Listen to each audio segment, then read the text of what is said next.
And we are live. Hello, hello, hello. Yay. We'll just give people a couple of seconds to come on over and join us. But yes, hello, James. It's lovely to have you back on the show again. Thank you, Angeline. Always lovely to be here. Hello, the internet. It's good to be broadcasting out to the world once again. Yay. Oh, I do enjoy these little shows we do. Very nice. Very nice. So, for anyone for me to stop working today, to yes. talk to people. Yes, that is also the nice thing for me to do. Yes, and it's work. It's technically work. Yeah. It's right. Well, for anyone who is new to the shows, come over, hasn't watched these before, I am Angeline. I am Aconite Books marketing manager, and we do these every other week to get the word out about our cool books that are coming out. Missed last week's, unfortunately, which was meant to be this one here, because I was not very well at all. I couldn't get out of bed, so I definitely couldn't do interviews. But we are here. We are back again today, and we're here with James Swallow. Yay! Hi, everybody. Hello. Tell us a bit about yourself, James. Oh, what can I say? I am James Swallow. I am a writer of stuff. That's pretty much the way I put it. I'm a New York Times best-selling novelist. I've written about 50 books, got about, I think, over like 1 million books in print right now. I do a lot of tie-in fiction. I do a lot of thriller fiction and my own kind of stuff as well. I've written for lots of different franchises, stuff as diverse as like Star Trek, Doctor Who, 24, Halo. I've got a huge list of them. I can never remember every single one of them. But I love doing tie-in fiction because I'm a big fanboy at heart. There's a lot of franchises and IPs out there that I really love. So getting to tell stories in those worlds is always a lot of fun. And that's a very big reason why I got involved in writing Splinter Cell for Aconite. Yay! Which is what we're here talking about today. So Tom Clancy's Splinter Cell Firewall, which came out last week in the US in paperback.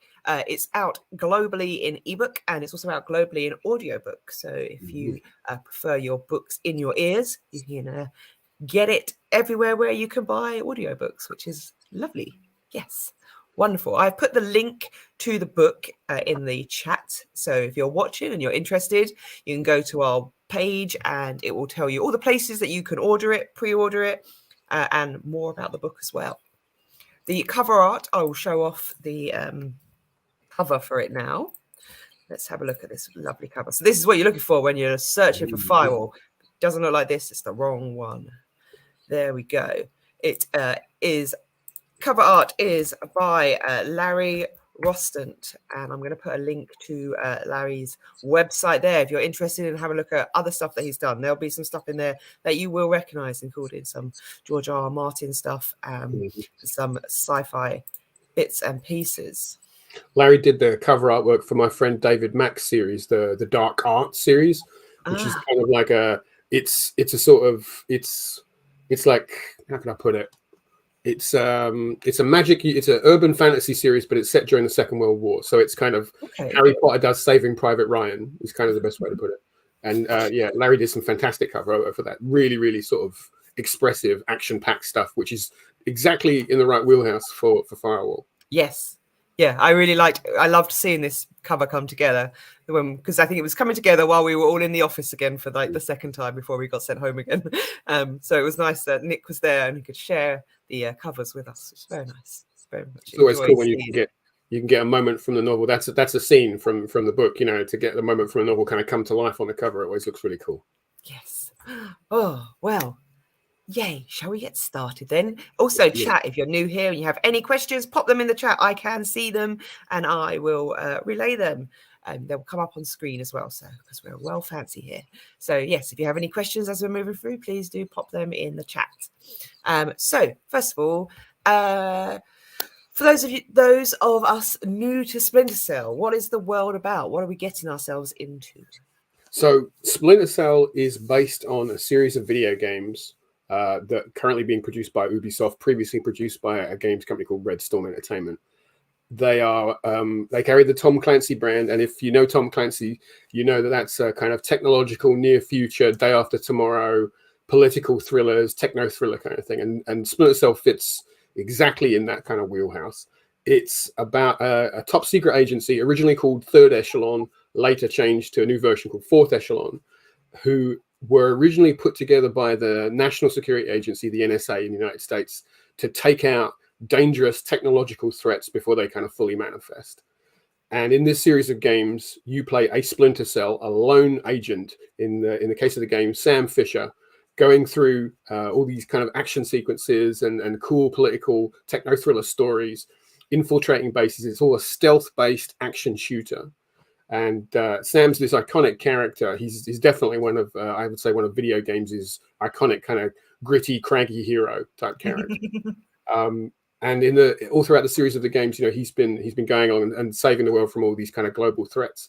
There's also been a series of games. There's also been a series of novels that were produced by Berkeley Books over in the United States, and those are really great too, tying into the whole franchise. There's been some comic books as well, and now Aconite have kind of picked up the baton with that, and we're carrying that all forward towards the future of the franchise, which is there's a new Splinter Cell game that's a remake of the original that's coming out, and there's a Netflix TV show. There's a whole new load of adventures coming out around the Splinter Cell Fourth Echelon kind of media universe, and we're just going to be a part of that. Yeah, Ubisoft are like really working at the moment on their sort of their transmedia, as they call it, like all of those different areas where they can expand the actual stories of the game, which I really like the idea of that, because like normally when I play a game that's really like story heavy. I like to have basically I'm just playing a book rather than just running around randomly doing stuff. But yeah, so I'm really excited that Ubisoft are sort of branching out in this way and that we get to be a part of it, which is even better. Yeah, me too. Yes. So what exactly is Firewall about? So Firewall is set, for those of you continuity fans, Firewall takes place after the events of the last Splinter Cell video game, which was called Blacklist. And we pick up with Sam Fisher. He's quite a lot older from when we previously saw him in the original games. Now he's this kind of craggy sort of dad figure. He's a lot of people talk about Logan, the movie Logan with the older version of Wolverine. Sam's very much in that kind of mold of this sort of like tough dad figure, but with a heart of gold and some badass skills as well. In Firewall, we find Sam starts the story. He's acting as a recruiter and a mentor figure for a new generation of Splinter Cell agents, which unfortunately for him includes his daughter Sarah, which he is not very happy about. That's a whole plot thread throughout the novel. But in the course of this story, the Fourth Echelon team and Sam come up against a new technological threat, which is a quantum computing system called Gordian Sword, which is capable of breaking through any firewall in existence. It's a digital neutron bomb. It's a terrifying weapon if it falls into the wrong hands. And our heroes have to stop this before it gets out of control, and bad guys get their hands on it and plunge the world into chaos. I mean, yes, that sounds great. That really does. Yeah, How did you come up with the sword, this firewall? How did you come up with that? Well, the threats that turn up in the Splinter Cell games are often kind of digital information warfare sort of threats. It's about not just sort of tanks and bombs. It's also about cyber warfare, and it's about the destruction of digital infrastructure. And that's something that everybody can relate to. Every one of us has had an email from a Nigerian prince promising that they'll give us loads of money, and that's like, well, that guy's going to send you like a computer virus that's going to eat your credit card details, right? I love the idea of that sort of that technological world affecting every single strata from nation states right down to regular people like us. So I asked myself, what's the scariest digital threat that could be out there? What's worse than a computer virus? And the worst thing is a key breaker, is a technology that can destroy any form of encryption, that can break anybody's password instantly. And it means that all digital security is basically null and void. At the moment I had that idea, I thought this is the kind of threat that Fourth Echelon are built to deal with. So once I had the idea of that concept, I thought this is the perfect weapon to have Sam and Sarah and the team fight against. And that was pretty much kind of like, the jumping off point for the whole novel. Perfect. Oh, okay. So, what is it about Splinter Cell itself that sort of hooked you in? I know you play the game, don't you? Oh yeah, definitely. Yeah. I've been a player of the game since the very first Splinter Cell game. It's as I said earlier on, it's like a stealth action game. So it's not your run and gun type thing. A lot of it is kind of hiding in dark corners, climbing up lampposts. Stabbing guys in the throat and then dragging them into the shadows. And it has a very different sort of tempo to a lot of sort of run and gun action games, which is one of the things I really liked about it.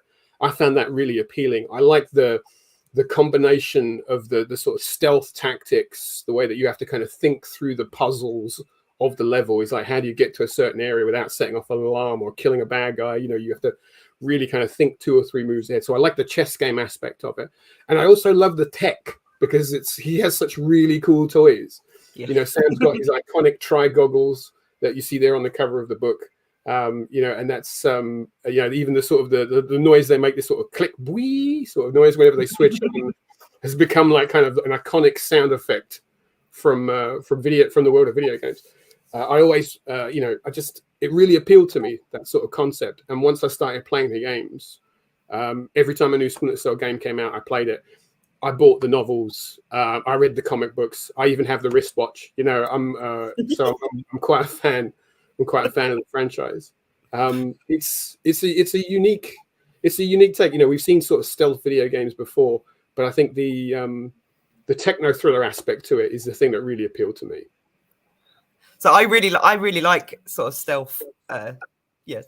Games where you have to be a bit sneaky. I'm terrible at it, but I do enjoy the challenge. So, and I've not played Splinter Cell, so I may have to have a look and see if I can get that somewhere, because that would be. It sounds like something I would enjoy. Just yeah, it's a lot of fun. You have to think a little harder than maybe you would do if you were doing a normal sort of like run and gun type game. And I like that, because I think it just exercises a different sort of gaming muscle. Yeah, I always. I like Dishonored, because you can play in those 2 different modes. You can run in and just kill everything, or you can try and be sneaky and sort of ghost the whole level. And I only managed that once or twice, but I like that challenge. If you like Dishonored, that's definitely in this. There's a lot of kind of connective DNA between that and the Splinter Cell games. Like Thief is another great example of that sort of style. Oh, perfect. Yay. Oh, well, that's going on my list. So when we were talking about what Firewall's about, you mentioned Sam Fisher's daughter, Sarah. How does she fit into this story? So Sarah's been in previous Splinter Cell stories. She's never had a really good time of it, to be quite honest. They've put her through the ringer quite a lot. She had her death faked in one of the games. She's been kidnapped like 2 or 3 times. So she's been a bit of a punching bag, really. It's not really very she hasn't been very, very fairly treated, to be quite honest. Yeah. And when I was originally putting together the first outline for Firewall, I wanted to have her in the novel as a character, originally in a kind of like a supporting sort of tech computer hacker type role, as is more of a civilian sort of thing. But as I was talking to Ubisoft, they said, well, we want to foreground her more. We want to make her a bit more of an action character. We want to put a gun in her hand. We want to give her the opportunity to sort of kick some ass and get really involved in the story, have more agency than she had in the previous narratives. And obviously my first thought was, well, that's going to be a difficult sell, because how am I going to evolve the character from where we've seen her in previous stories to this kind of newer version of it? But once I kind of got my hands around that idea, I thought, this is a really fun challenge for me as a writer, to show a logical progression and an evolution of that character, is how she goes from being somebody who was essentially a victim to somebody who takes control and says, I'm not going to be a victim anymore. I'm going to get involved in this, and I'm going to look the monster in the eye, kind of. So that was really interesting to write. And it immediately creates a lot of great dynamic tension with Sam, because Sam doesn't want his daughter to do that. He doesn't want her to follow in his footsteps. So you've immediately got this friction between the father-daughter as they're working through the big story, which is the main techno thriller plot. And the kind of the B story is how they deal with their sort of personal issues and solve the problem at the same time. So I had great drama and great sort of a great thriller plot line, and the two of them just kind of came together really well. Because when we announced sort of the Firewall book and Ubisoft put it out, there were a lot of fans who were like, Sam would never let her do this. And and I suppose that's what you're playing on, is the fact that Oh, absolutely, yeah. The fans are not expecting this at all, and then you can show, well, yeah, perfect. That is the complicated relationship that I'm going to play on. It's not like he says, "Oh, welcome aboard. Here's your gun and badge. Glad to have you here." It's like, absolutely not. It's the last thing he wants. Is that this is a guy who his relationship with his daughter, it's not a good one because of everything that's happened. Father and daughter, they don't communicate very well. They have these different ideas about who each other is. Obviously, they love each other a lot, and there's a core of caring between the two of them. But it's not a good relationship. It's a bit broken, and that's fun for a writer to take on because that feels real and it feels truthful. And so you have these characters on two different arcs. You have Sam trying to do his job, and he's trying to protect his daughter from the dark world of this shadow spy world that he lives in. And you have Sarah saying, well, I want to step into this world. I want to understand it. I want to understand you. And I have my own path that I want to go on. And, I'm a grown woman. You can't stop me from doing this. Yeah. So, you've got the daddy-daughter issues going on in the background throughout this whole sort of thing. And it's nice to have an opportunity to marry a sort of action techno thriller story with a nice human element as well. Yeah. And so once I kind of got the shape of it, I thought, I can really make this work for me and help it to sort of support the main techno thriller narrative. Yeah. And I imagine by doing that as well, you sort of opens up to sort of more people sort of picking it up and enjoying it because it has two stories going on. It isn't just the techno thriller stuff. And so for me, I don't read a lot of techno thriller stuff because it's not something I can visualize well. But yeah, I really enjoyed Firewall because of that sort of second. I'm trying to do. Tom Clancy's name is on this, and I'm a big fan of Clancy, especially his early work. And when people talk about Tom Clancy, they go, "Oh, king of the techno thrillers," and it's he talks about how many rivets are on the bulkhead of a particular Russian submarine. It's like, yeah, but what people forget is he does do that. He does bring the tech, which I love. I have to be honest. but Clancy is also good at creating human characters who have foils and foibles and flaws, and their human characters reflect off of the main techno thriller plotline. So that was in the back of my head. I'm trying to do. I always kept thinking to myself, what would Clancy do in a situation like this? He'd have the cool tech and the guy with the nifty guns, but he would also have human characters in human situations. So I'm trying to marry the two of them, trying to be true to the core of what these books should be. Yeah, and so I spoke to Thomas Parrott last week about his Recruiter one, and that's also something that he obviously played into a lot as well, and that's another reason why I really enjoyed his book, was that these people were humans. They weren't just these super spies who were super cool and had everything just sort of went their way, kind of, even when it went wrong, they could fix it.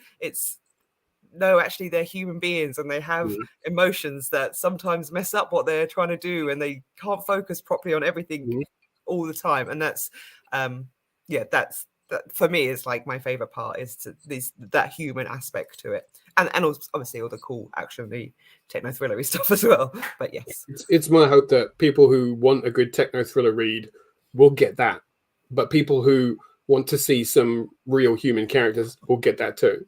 Yeah. So what iconic Splinter Cell sort of features should we expect to see in this? Or are there any Easter eggs for the big fans? I mean, before I started writing, I made a kind of image map and just a listing of all of the little Splinter Cell things I wanted to put in there, and not just stuff like Sam's iconic goggles or even the sound effect that the goggles make, because I had to write that in because I just really wanted to. But there was small details in there as well. Like in some of the earlier games, one of the things you can do is you can hide in the shadow and whistle to attract somebody's attention. So I put the whistle in because I always thought that was a cool mechanic.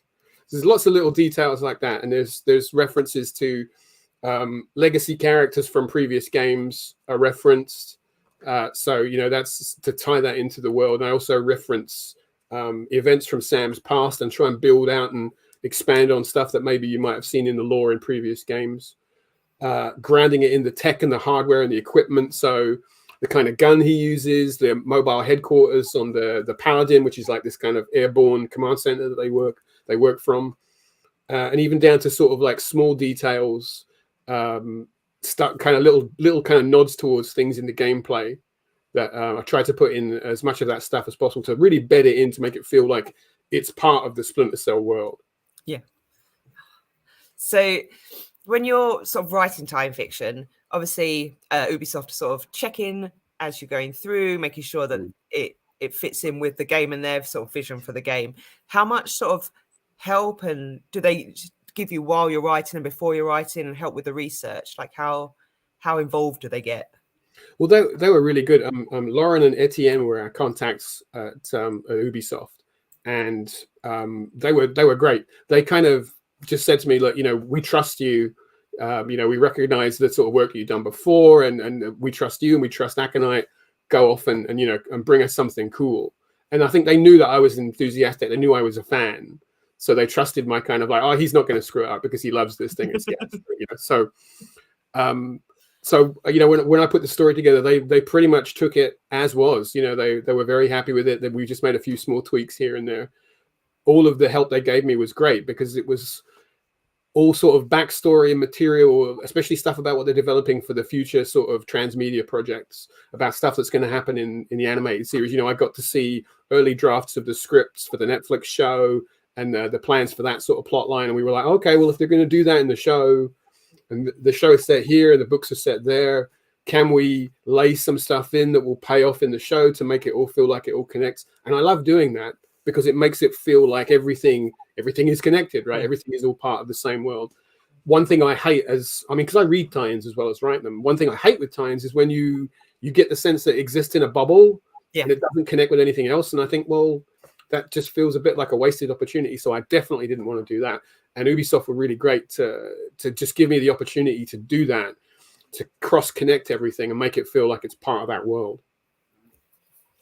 What was your favorite scene to write? There's a flashback scene that I did. One of the characters in the book, an important character in the Splinter Cell universe, is Sam's wife Regan, and Sarah's mother. She's not a character we've ever seen in the games. We've always heard her talked about because she died when Sarah was very young, and I always wanted to put that character on screen, as it were. It's like, well, I'd love to know more about this woman. What kind of person would be the woman who Sam Fisher would be attracted to, and the kind of woman that Sarah would come from, that there would be some of her and her mother. So I wrote a flashback scene where Sam's a lot younger and he's on a mission behind the Iron Curtain in the 1980s. And it was very much, it's much more kind of like a kind of James Bond scene where it's kind of like going to a swanky party and meeting with the guy. And Sam Fisher's in a suit, he's in a tuxedo. And so it was a very different sort of tone. And I really had a lot of fun doing that because it gave me an opportunity to kind of showcase a side of Sam that we haven't seen in the games. So that was probably my favorite scene to write. Was Sam your favorite to write about, like the character to actually build on, or was there someone else? Well, there's a lot of great characters in the Splinter Cell sort of like, character listing. I mean, Sam's the man, right? I mean, it's fun to write about him. I'm quite lucky that I've written about quite a lot of sort of, when you look at the sort of taciturn, gritty, craggy heroes, I've got to write a few of those. I've got to write Jack Bauer for 24. I've got to write Judge Dredd for 2000 AD, right? And those are all guys who are on the side, right? Sam is definitely in the same wheelhouse with those. You can imagine the three of them at a bar sharing a drink, not talking very much. Talking, yeah. So those guys were fun to write. And definitely I like doing Sam. But I think if I had to pick a character that I had the most fun with, it would be Andrew Coben. And Andrew is a supporting character from the last couple of Splinter Cell games. He's this criminal gun runner who just never knows when to shut up. And he's always just talking himself into trouble. He's played in the games by a great voice actor called Elias Toufexis, who I worked with on the Deus Ex video games many, many years ago. And he's just so much fun. He's kind of the comic relief, but that doesn't mean he's kind of a silly character, so he's the one who says what everybody else is thinking. So it was a lot of fun writing his dialogue. So when you're writing time fiction, which you have much experience in, but in something like this, a huge world like Splinter Cell is, what are the sort of challenges like that affect you, and how do you overcome them as a writer? Oh, that's a good question. Especially if you're writing in a world where there's been a lot of stories already told, the first question is, well, how do you tell a story that's different? Yep. How do you go to a place that hasn't already been done? Fortunately, with Splinter Cell, there's not like millions and millions of stories, but there are a lot of narratives out there. So I went back and I looked at the stories that had been done and said, well, how can I do a story that feels like these stories, but is not the same as these stories? So that's a challenge, to try and find a direction that hasn't been mined already. And the other thing is, there's a lot of expectation whenever you pick up a franchise that has a strong fan base, especially something like Splinter Cell that's been around for a long time, has a very passionate, dedicated fan base, of which I consider myself a member. I know that the anticipation is high. If it was somebody else writing this Splinter Cell novel, I would be the one saying, don't screw it up, So I understand completely when people would say the same thing to me, So that anticipation is always at the back of my mind, is that I've got to do the best job that I possibly can, because I want to please the fanboy version of myself. I think if I was reading this book, I want to write a book that I would be happy with. So that's that's always sort of like in the back of my mind. Okay, were there any specific stories or authors or sort of non-literary influences for this novel, apart from the very sort of obvious obviously other novels? Yeah. Well, obviously the games and the novels and the comics, the other Splinter Cell lore, those I definitely drew from those. Like I said before, stylistically, Tom Clancy definitely, and also I always say my three sort of thriller pole stars is Tom Clancy, Ian Fleming, Robert Ludlum. Those are the thriller books that I grew up reading. So all of those are in the back of my mind, is that trying to write something that would kind of fit in those sort of archetypes. Definitely there's an influence on that. And to a wider scale, just more about kind of reading stuff that was going on in the world with quantum computing and technology and stuff like that. Reading a lot of stuff about how that technology works, and trying to fictionalize it and make it kind of exciting and dynamic. That's kind of where I drew some influence from that as well. I imagine it's just me not really understanding, but I imagine that is the challenge, is making all of that bit all very exciting. I mean, a lot of the, in terms of, as I talk about the literary writers, obviously, I have to give a shout out to the writers of the Clancy games as well. Is that those guys were writing stories that I really enjoyed in video games and in novels as well. So there's definitely an influence from them as well. Yeah. What's your work schedule like when you are writing? Is it like head not down? As good as it should be. It's, I try to be efficient. Oh, I really try. I really try, and I'm not as efficient as I should be. Generally, I do a 5-day week. I'm sitting here in my office, so I try to by 10 o'clock be sitting in my chair and writing, and I do a kind of 10 till 5, 10 till 6 kind of day, with an hour for lunch. Pretty much bum in chair, hands on keyboard. There's no great secret to it. I don't have like a special place. I don't have any special rituals that I go through. I know some people have I have to have a cup of tea or a glass of bourbon sitting next to me while I'm working. For me, it's just kind of bang my head on the keyboard until the words come out. Oh man, my green screen's fallen down. Hold that up. Do you have like a word count? I know that some authors are like, I'm going to write X amount of words today, and when I've done that, then I'm done. Or yeah. Depending on what the project is, it's all down to kind of like, how much time do I have? Do I have a long deadline, or is it if it's a book, or if it's a short story, or if it's a script, the word count will vary. But yeah, generally I'll set myself a target, and I'll try and hit that target every single day.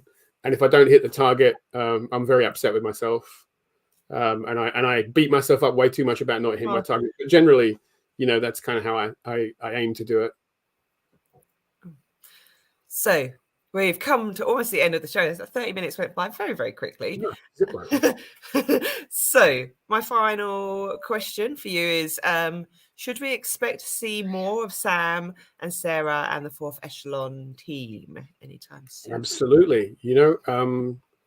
We don't end the story at the end of Firewall. There's the opportunity to do more stories. Hopefully, if people enjoy what we've done in Firewall, there, and we've talked to Ubisoft about this, there is a door open for us to tell more stories with these characters and to kind of continue on, lead forward towards the animated series and beyond.